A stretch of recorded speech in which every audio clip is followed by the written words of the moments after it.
مالك يا ام زعلانه ليه؟ هو انت زعلانه ان احنا هنقضي العيد معاكي؟ انا هزعل ليه يا ابني؟ انا شايفك زعلانه كده ووشك مال. اصل الانوار بتبقى مفتحه والمراوح بتبقى على طول مفتحه. اللي بيخش الاوضه اللي بيطلع من الاوضه ما بيطفيش المروح. طب ياما ماشي، ما الجو حر ياما.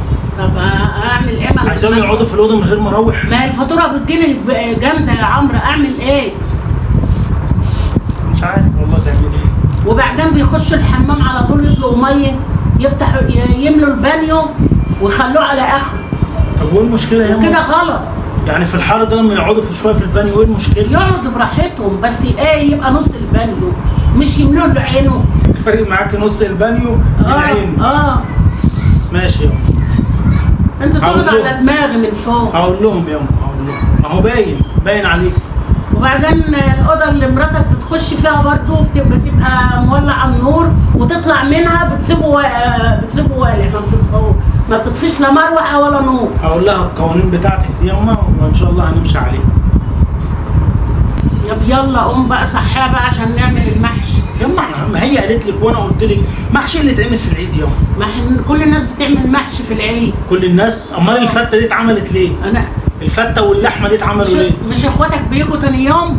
يعني انت هتعملي محشي ولحمه؟ اعمل محشي وفراخ، مش هعمل لحمه.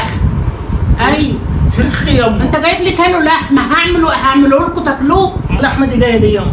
انا عيناها حد يخش عليا، حد يجيني ضيف يجي اعملها له، هعمل ايه؟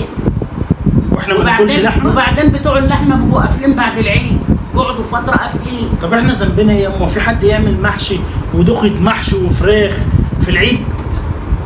طيب انا اعمل لك ايه يعني؟ في الحر ده ياما حد يستحمل اكل كرنب وورق عنب وعايزه تعملي ممبار؟ كل ده في العيد؟ كل ده في العيد دي؟ واعمل فراخ.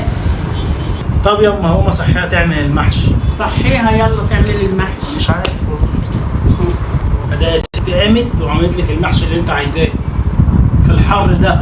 تلاقيها عاملاه من غير نفس.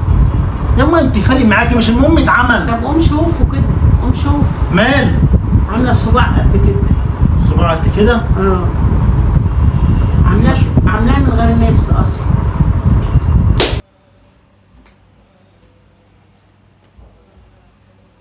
ياما ما هي عملت المحشي عشان خاطرك ياما.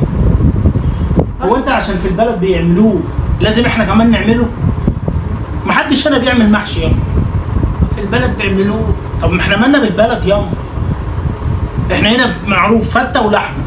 هي قامت وعملت المحشي عشان خاطرك، وهناكل فراخ مش هناكل لحمه في عيد اللحمه عشان خاطري، وفي الاخر برضه مش عاجبك الصباع كبير لا الصباع صغير. طب وانت زعلان ليه يا عم؟ ما هي بتعمله كده، ما هي بتعمله كده وحلو ياما. وايه اللي مزعلك انت عايز تعمل لك اصول لو انا اخدهم وامشي ياما، مش هنعيد معاك. والله براحتك بقى، انا اعمل لك ايه بقى؟ انت ما صدقتي.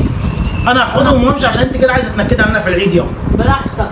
ماشي اعمل لك ايه؟ ماشي يا حاج.